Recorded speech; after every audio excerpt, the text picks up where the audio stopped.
அனைவருக்கும் இனிய மாலை வணக்கம். ஃபார்ம் கிராஜுவேட்ஸ் ஃபோரம் சார்பில் தொடர்ந்து நடத்தப்படும் இன்று ஒரு தொழில்நுட்ப நிகழ்ச்சிக்கு உங்கள் அனைவரையும் வருக வருக என வரவேற்கிறேன். இன்றைய நிகழ்ச்சி நமது குழுவின் மூலம் நடத்தப்படும் 809வது நிகழ்ச்சியாகும். இன்றைய நிகழ்ச்சி தலைப்பு பயிர்களுக்கான நுண்ணூட்டச்சத்துக்கள் என்பது ஆகும். இந்த நிகழ்ச்சியை நமக்கு வழங்கிட சிறப்பு விருந்தினராக இங்கே வருகை புரிந்துள்ளார் திரு கே ராசு அவர்கள்.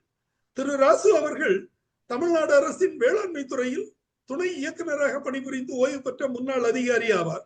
மேலும் பணி நிறைவுக்கு பின்னர் இவர் காக்ஸ் என்ற தொண்டு நிறுவனத்தை நிறுவி அதன் தலைவராக செயல்பட்டு வருகிறார். வாருங்கள், அவருடன் இணைந்து நிகழ்ச்சிக்கு செல்வோம். Rasu sir, please. அனைவருக்கும் இனிய மாலை வணக்கம். நமது குழுவின் மூலம் நடத்தப்படும் 809வது நிகழ்ச்சிக்கு அனைவரையும் வருக வருக என்று வரவேற்கின்றேன். இன்றைய தலைப்பு மிகவும் ஒரு சிறிய தலைப்பு தான். பயிர்களுக்கு நுண்ணூட்ட சத்துக்கள். மனிதனுக்கு எப்படி பல வகையான சத்துக்கள் தேவைப்படுகின்றதோ, புரதச்சத்து முதல் புரதச்சத்து, கார்போஹைட்ரேட், ஸ்டார்ச், நார் சத்து, கொழுப்பு சத்து, அனைத்து வகையான சத்துக்களும் மனிதனுக்கு பல்வேறு வடிவங்களிலே, அது திட வடிவத்திலும் திரவ வடிவத்திலும் அல்லது மாவு வடிவத்திலும் பல்வேறு வடிவங்களிலே நாம் உணவாக இந்த சத்துக்களை உட்கொண்டு இருக்கின்றோம். அதே போலவே பயிர்களுக்கும் சத்துக்கள் இருந்தால் மட்டுமே, தேவையான சத்துக்களை கொடுத்தால் மட்டுமே அந்த பயிர்கள் நன்கு வளர்ந்து ஒரு தரமான அதிக மகசூல் தரக்கூடிய ஒரு பயிராக வளரும் என்பதை நாம் இங்கே சுட்டிக்காட்ட விரும்புகின்றோம். பயிர்களுக்கு தேவையான சத்துக்கள் என்று எடுத்துக்கொண்டோமானால் அது முதன்மை சத்துக்கள், இரண்டாம் சத்துக்கள், நுண்ணூட்ட சத்துக்கள் என்று 3 வகையாக பிரிக்கலாம். அதாவது மேஜர் நியூட்ரியன்ஸ் அல்லது பிரைமரி நியூட்ரியன்ஸ் என்று சொல்லக்கூடிய தழை, மணி, சாம்பல் சத்துக்கள். இந்த தழை, மணி, சாம்பல் சத்துக்கள், அந்த தழைச்சத்து இருந்தால் மட்டுமே பயிர் நன்கு வளர்ந்து செழிப்பாக வளர்ந்து ஒளிச்சேர்க்கை ஏற்பட்டு அவை அடுத்த கட்டத்திற்கு வளர்ச்சியை கொடுத்து நல்ல மகசூலை கொடுக்க வல்லதாக இருக்கும். மணிச்சத்துக்கள் அதேபோல் வேர்களுக்கும் தண்டுகளுக்கும் மணிச்சத்துக்கள் இருந்தால் மட்டுமே அந்த வேர்கள் நன்கு வளர்ந்து பயிர் வளர்ச்சியை அடையும். அதேபோல் இந்த தழைமணி, சாம்பல் சத்துக்கள் கிரெயின் ஃபார்மேஷன் என்று சொல்லக்கூடிய அதாவது நெல் மணிகள் என்று சொல்லுகின்றோம். அது அனைத்து பயிர்களுக்கும் பொருந்தும். அந்த மணிகள் திரட்சியாக வருவதற்கு சாம்பல் சத்துக்கள் தேவைப்படுகின்றன. அதற்கு அடுத்தபடியாக கால்சியம், மெக்னீசியம், துத்தநாகம் என்று சொல்லக்கூடிய சத்துக்கள் 2ஆம் நிலை சத்துக்களாக இருக்கின்றன. இந்த 2ஆம் நிலை சத்துக்களும் இருந்தால் மட்டுமே 2ஆம் நிலை சத்துக்கள் மற்றும் அதற்கு அடுத்தபடியாக நுண்ணூட்ட சத்துக்களும் இருந்தால் மட்டுமே பயிர் முழுமையான வளர்ச்சி அடைந்து அந்த மகசூல், பயிர் முழுமையான வளர்ச்சி அடைந்து தேவையான அளவு சத்துக்களை எடுத்துக்கொண்டு கொடுக்கக்கூடிய மகசூலை, அதாவது ஒரு பயிருக்கு கிடைக்கக்கூடிய மகசூலின் அளவு, மகசூலின் அந்த மணிகளின் தரம், அந்த மணிகளின் சுவை போன்றவை சரியான அளவில் கிடைக்கப்பெறும். எனவே நுண்ணூட்ட சத்துக்கள், அதாவது எதற்காக அவை நுண்ணூட்ட சத்துக்கள் என்று அழைக்கப்படுகின்றன என்று சொன்னால், குறைந்த அளவிலே தேவைப்படுவதால், அந்த குறைந்த அளவிலே தேவைப்படுகின்ற காரணத்தினாலே அவை நுண்ணூட்ட சத்துக்கள் என்று அழைக்கப்படுகின்றன. அந்த நுண்ணூட்ட சத்துக்கள் ஒவ்வொரு பயிருக்கும் வெவ்வேறு வகையிலே தேவைப்படுகின்றன.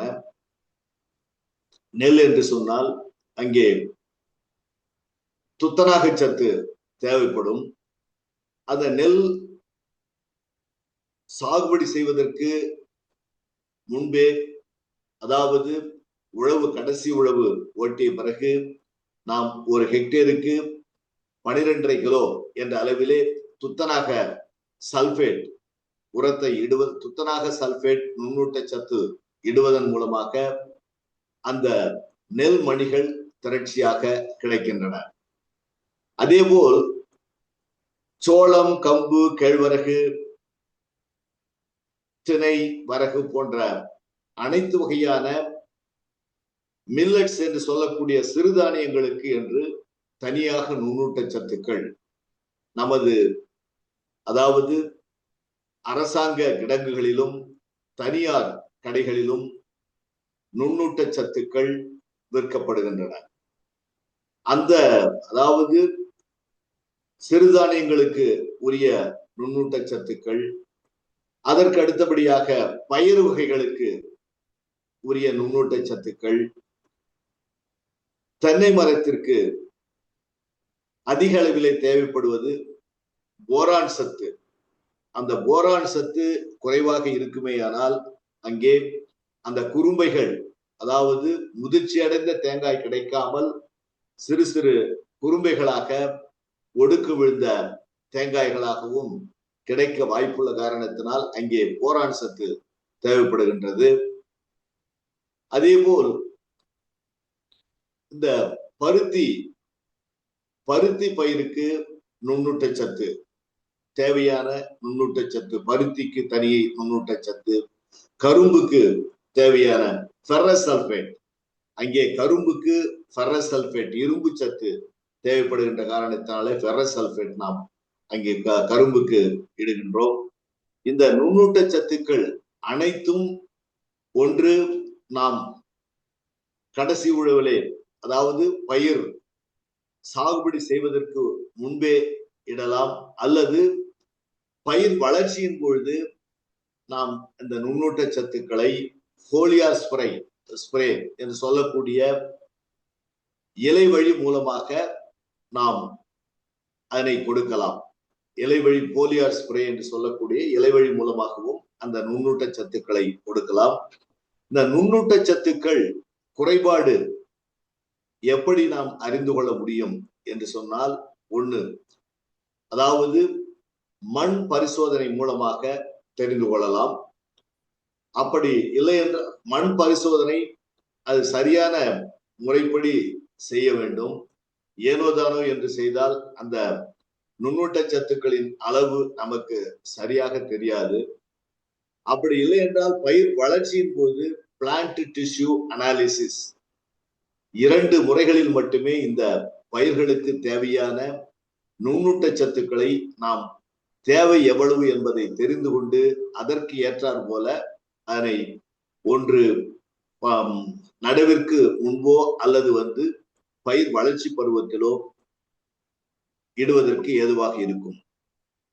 அந்த பயிர் வளர்ச்சிக்கு இரும்பு, மாங்கனீஸ், துத்தநாகம், தாமிரம், போரான், மாலிப்டினம் மற்றும் நிக்கல் போன்ற குறைந்த நுண்ணூட்ட சத்துக்கள் மிக குறைந்த அளவில் தேவைப்பட்டாலும் அவை அத்தியாவசியமான தேவையாக கருதப்படுகின்றன. இந்த சத்துக்கள் பயிர்களுக்கு தேவையான நொதி செயல்பாடுகளை கட்டுப்படுத்துகின்றன. ஹார்மோன்களை, பயிர்கள் உள்ள ஹார்மோன்களை கட்டுப்படுத்துகின்றன. மற்றும் பயிர்களில் உள்ள உயிர் வேதியியல், அதாவது பயாலஜிக்கல் ஆக்டிவிட்டிஸ் என்று சொல்லக்கூடிய உயிர் வேதியியல் செயல்முறைகளுக்கு உதவுகின்றன. இந்த நுண்ணூட்டச்சத்துக்களின் பற்றாக்குறையை நிவர்த்தி செய்ய இவை இந்த சத்துக்களை நாம் சொன்னவாறு ஒன்று பயிர் சாகுபடி செய்வதற்கு முன்போ அல்லது பயிர் வளர்ச்சியின் போதோ நாம் இலைவழி மூலமாக கொடுக்கலாம். இந்த நுண்ணூட்டச்சத்துக்கள் மண்வளம் மற்றும் பயிரின் உற்பத்தி திறனை மேம்படுத்துவதற்கு உதவுகின்றன. துத்தநாகத்தை பொறுத்தவரையில பயிர் வளர்ச்சியிலே முக்கிய பங்கு வகிக்கக்கூடிய ஒரு நுண்ணூட்டச்சத்தாக இருக்கின்றது. இலை நரம்புகளுக்கு இடையேயான பகுதியின் வெளிரிய தோற்றத்தை குறைக்கிறது. சில சமயங்களில் பார்த்தால் துத்தநாகச்சத்து குறைபாடும் இரும்பு சத்து குறைபாடும் ஒரே மாதிரியாக தெரியும். இதனை நாம் மண் பரிசோதனை மூலம் சரியான ஒரு குறைபாடு என்ன என்பதை அறிந்து கொள்ள முடியும். இரும்பு சத்தை பொறுத்தவரையில அதாவது பயிர்களின் கெமிக்கல் ரியாக்ஷன்ஸ் என்று சொல்லக்கூடிய நொதி செயல்பாட்டுக்கு மிக முக்கியமாக பங்கு வகிக்கின்றன. காப்பர் அதாவது தாவரத்தை பொறுத்தவரையில தாவரங்களின் வளர்ச்சிக்கும் தாவரங்களின் நோய் எதிர்ப்பு சக்திக்கும் உதவுகின்றது. மேங்கனீஸை பொறுத்தவரையில தாவர வளர்ச்சி மற்றும் ஒளிச்சேர்க்கையில் அதனுடைய பங்களிப்பு மிக முக்கியமானது. போரான் சத்தை பொறுத்தவரையில பூக்கள் மற்றும் காய்கள் உருவாவதற்கும் அவற்றின் வளர்ச்சி சீராக இருப்பதற்கும் உதவி செய்கின்றது. மாலிப்டினம் என்ற ஒரு நுண்ணூட்டச்சத்தை பொறுத்தவரையில தாவரங்களில் அதாவது தழைச்சத்தினை உறிஞ்சுவதற்கும் அந்த தழைச்சத்து பயிர்களுக்கு சரியாக கிடைப்பதற்கும் உதவுகிறது. இந்த நிக்கலை பொறுத்த நிக்கல் என்று சொல்லக்கூடிய குறைந்த அளவே மிக குறைந்த அளவு அதாவது குறைந்த அளவு தேவைப்படக்கூடிய நிக்கல் அதே போல பயிர்களுக்கு நொதிகளின் செயல்பாட்டிற்கும் முக்கிய பங்கு வகிக்கின்றது. இந்த நுண்ணூட்டச்சத்துக்கள் குறைபாட்டை அறிவதற்கு இலைகளிலே நிறமாற்றம் ஏற்படும், வளர்ச்சி குன்றி காணப்படும். இந்த 2 அறிகுறிகளை கொண்டு நாம் நுண்ணூட்டச்சத்துக்கள் குறைபாடுகளை தெரிந்து கொள்ள முடியும்.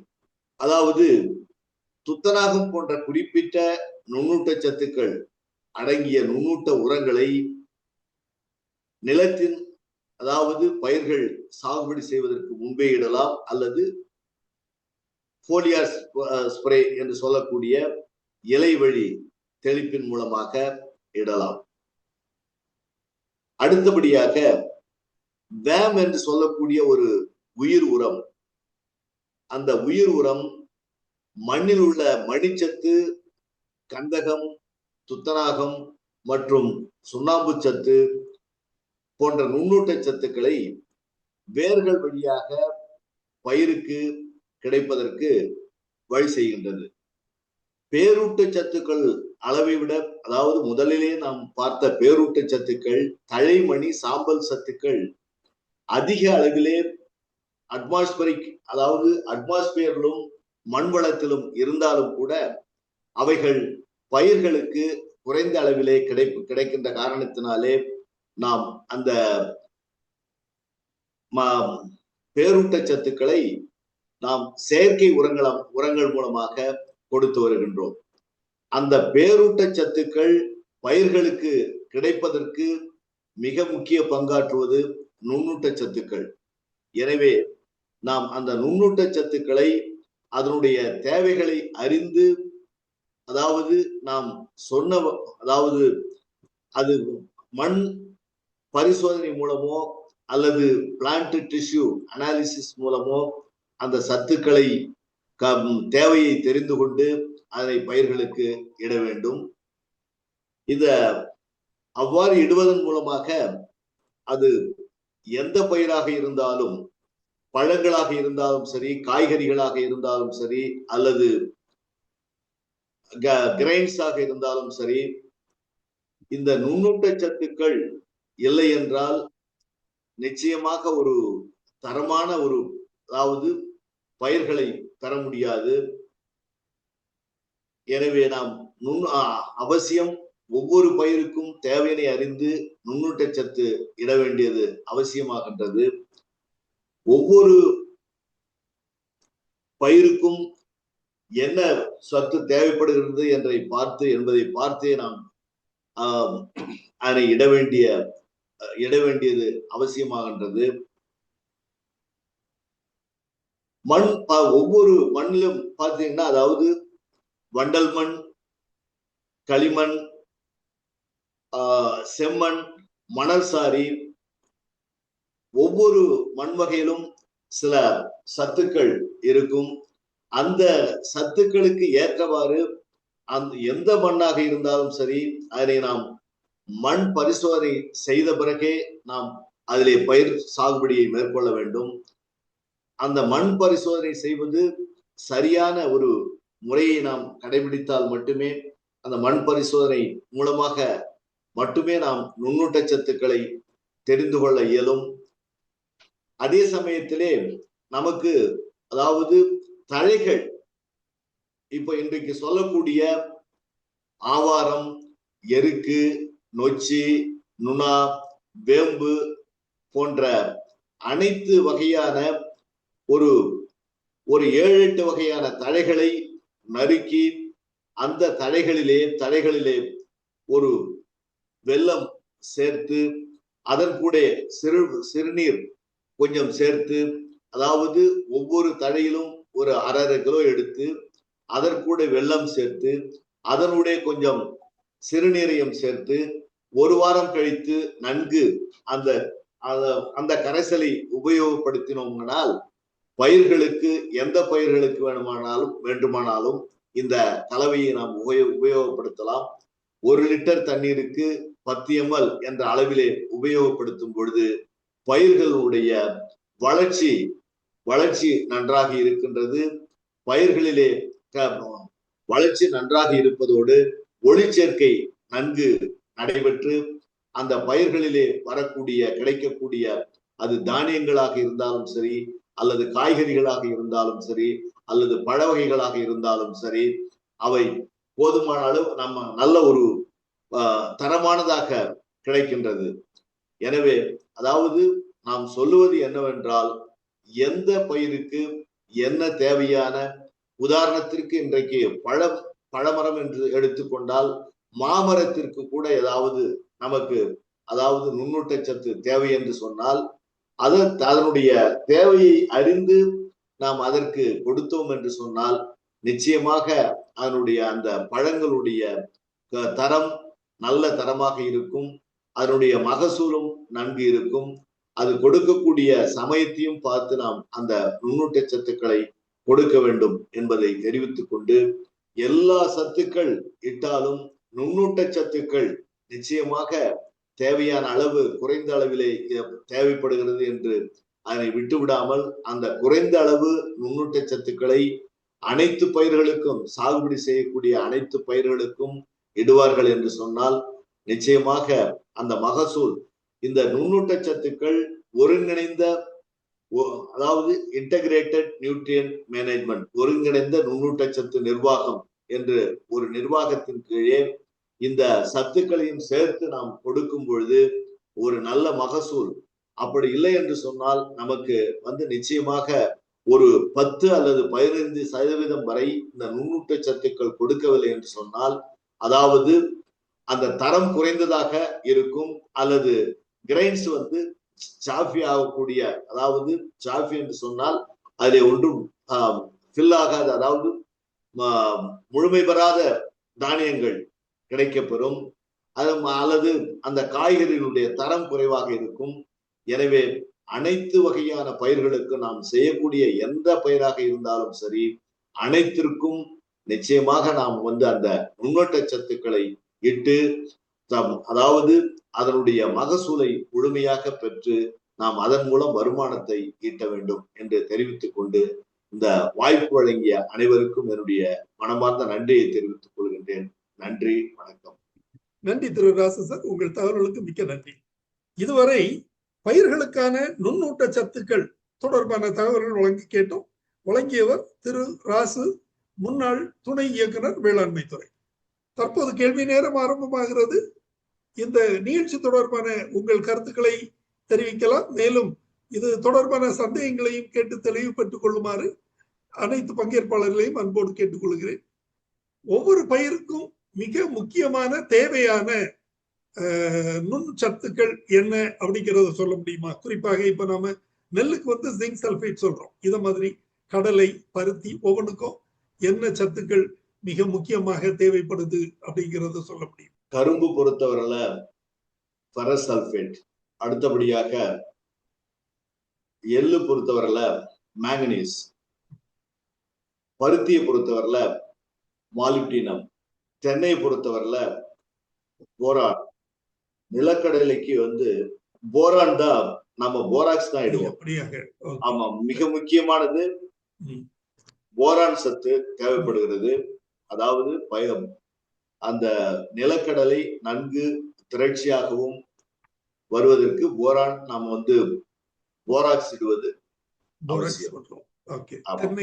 இது வந்து 45வது நாள் நாம வந்து மண் அடைச்சு, அதாவது 2வது களை எடுக்கிற சமயத்துல அந்த போராக்ஸ் இடுவது வந்து தொடர்ந்து விவசாயிகள், அனைத்து விவசாயிகளும் வந்து அதை கடைபிடித்து வருகின்றார்கள். பெரும்பாலான விவசாயிகள் அந்த நுண்ணூட்டச்சத்தை இட்டு நல்ல மகசூல் எடுத்து வருகின்றாங்க.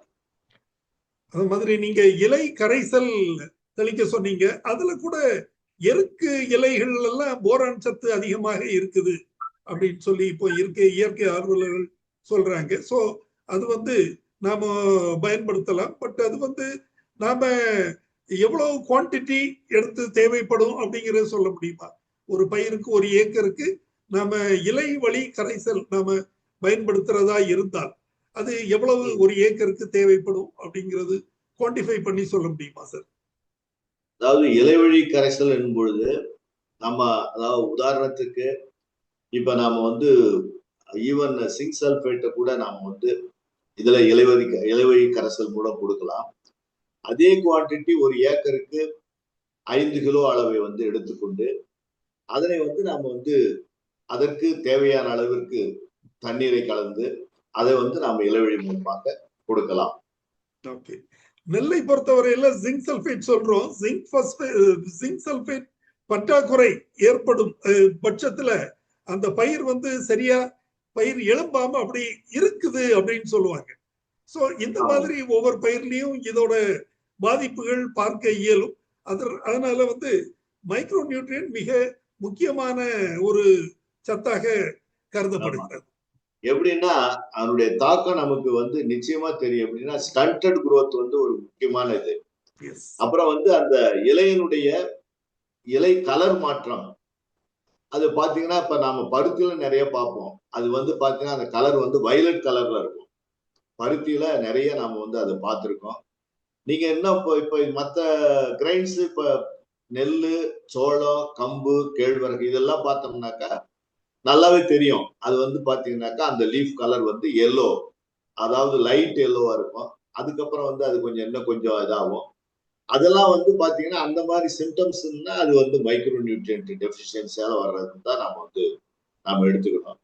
அது வந்து நம்ம நிச்சயமா அதுக்கு அந்த இது இல்லைன்னா கூட அதாவது வழக்கமா நம்ம செய்யக்கூடிய அந்த சாயில் சாம்பிள், சாயில் இப்ப மண் மாதிரி எடுத்து நாம வந்து அது வந்து அனாலிசிஸ் பண்றது ரொம்ப அவசியம்.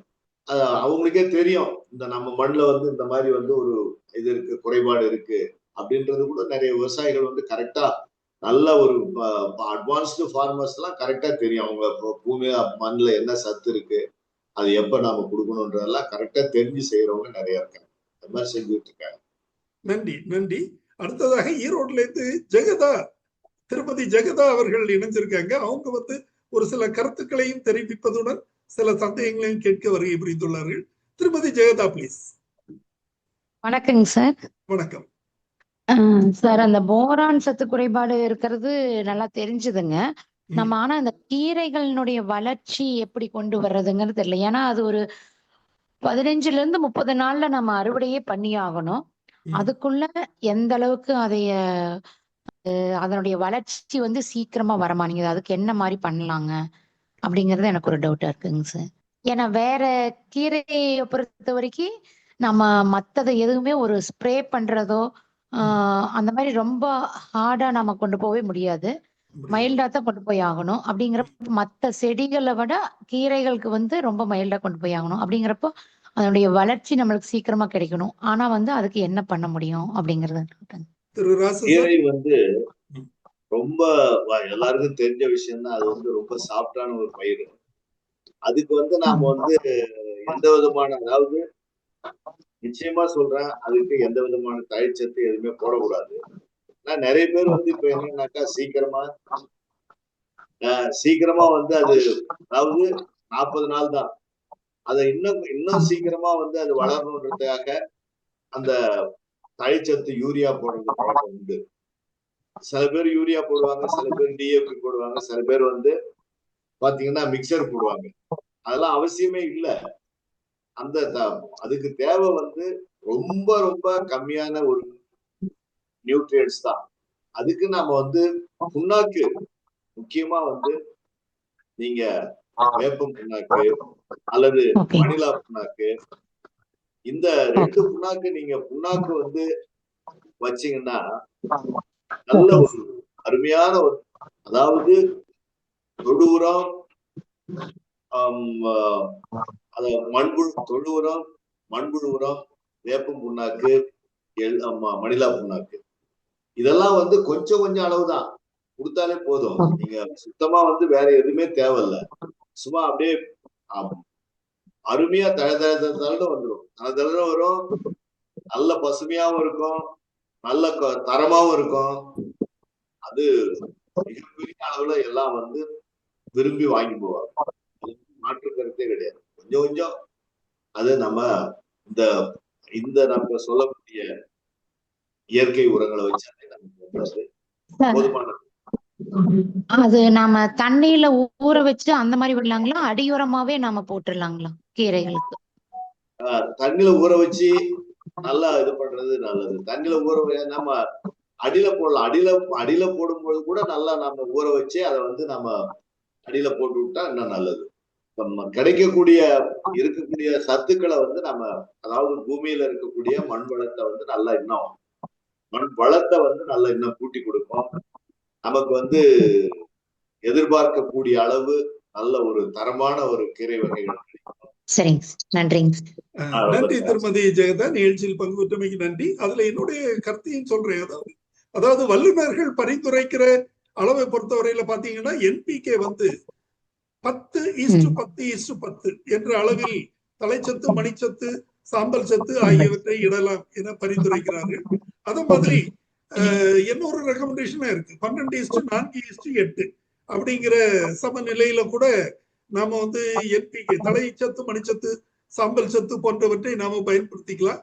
முக்கியமாக அதுக்கு தேவையானது வந்து கம்போஸ்ட், அத மாதிரி சிக்கன் கழிவுகள், இந்த கோழி கழிவுகள், அத மாதிரி அந்த எலும்பு கழிவுகள், இவையெல்லாம் அவற்றுக்கு ஏற்றதாக கருதப்படுகிறது. அதையும் நாம செய்து பார்க்கலாம். நன்றி. அடுத்ததாக திரு தினகர் பாபு நிகழ்ச்சியில் பங்கேற்க வந்திருக்கிறாரு. தினகர் பாபு, உங்களுடைய கேள்விகளை கேட்கலாம். வணக்கம் சார். இப்போ நுண்ணூட்ட சத்துக்களை பொறுத்த வரைக்கும் ஜிங்கு ஒரு பொதுவாக எடுத்துக்கிட்டா ஜிங்கு ஆக்சைடு, ஜிங்கு சல்பைடு, ஜிங்கு ஜிலேட்டட் ஜிங்கு, இப்படி ஏகப்பட்ட வடிவங்களை கொடுக்குறாங்க.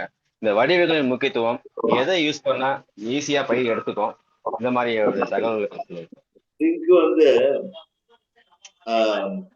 கீலேட்டட் ஃபார்ம் வந்து அதுவும் வந்து பயிர்களுக்கு ஒரு நல்ல ஒரு ஃபார்ம் தான். பயிர்கள் எடுத்துக்கிறதுக்கு வந்து ஒரு நல்ல ஃபார்ம் தான் அது. பெரும்பாலும் வந்து என்ன பண்றோம்னாக்கா, அதாவது ஜிங்கு பொறுத்தவரையில நாம பயிர்களுக்கு கடைசி உழவுல எல்லாம் முடிச்ச பிறகு நெல் பயிருக்கு நாம வந்து அது இட்டா கூட அது வந்து நல்ல ஒரு பலன் கிடைக்குது. அதுல ஒண்ணும் எந்த விதமான மாற்று கருத்தும் கிடையாது. நமக்கு தேவையான அளவு அங்க அந்த நுண்ணூட்ட சத்து இருக்குதா அப்படின்றதா ஒரு முக்கியமான இது. அந்த நுண்ணூட்ட சத்துக்கள் பயிர்களுக்கு கிடைக்காமல் இருக்கக்கூடிய பேரூட்டச்சத்துக்களை கிடைப்பதற்கும் உதவி செய்கின்றன. அது வந்து ஒரு முக்கியமான நுண்ணூட்டச்சத்துக்களின் மிக முக்கியமான ஒரு பங்களிப்பு. நன்றி தினகர் பாபு, நிகழ்ச்சியில் நன்றி. இந்த நிகழ்ச்சி ஒரு நல்ல தலைப்பை தாங்கி வந்தது. அதாவது பயிர்களுக்கான நுண்ணூட்டச்சத்து. அவர் முகவரியிலே இன்றைய சிறப்பு விருந்தினர் தெரிவித்தது மாதிரி நாம என்னதான் யூரியா, சூப்பர் பொட்டாஷ் ஆகிய உரங்கள், அதாவது தலைச்சத்து, மணிச்சத்து, சாம்பல் சத்துக்கு அவ்வளவு முக்கியத்துவம் கொடுத்து நாம போட்டு அது தேவையான அளவுக்கு இட்டாலும் கூட அந்த தேவையான முக்கியமான அந்த நுண்சத்துக்கள் பற்றாக்குறை ஏற்பட்டால் அந்த பயிரால நல்ல ஒரு விளைச்சலை தர இயலாது என்ற அருமையான தகவலை தாங்கி வந்தது இந்த நிகழ்ச்சி. இந்த நிகழ்ச்சியை நமக்கு வழங்கிய இன்றைய சிறப்பு விருந்தினர் அவர்களுக்கு நமது குழுவின் சார்பில் எனது நெஞ்சார்த்த நன்றியினை தெரிவித்துக் கொள்கிறேன். இன்றைய நிகழ்ச்சி இத்துடன் நிறைவு பெறுகிறது. நன்றி, வணக்கம். அனைவருக்கும் நன்றி. நன்றி.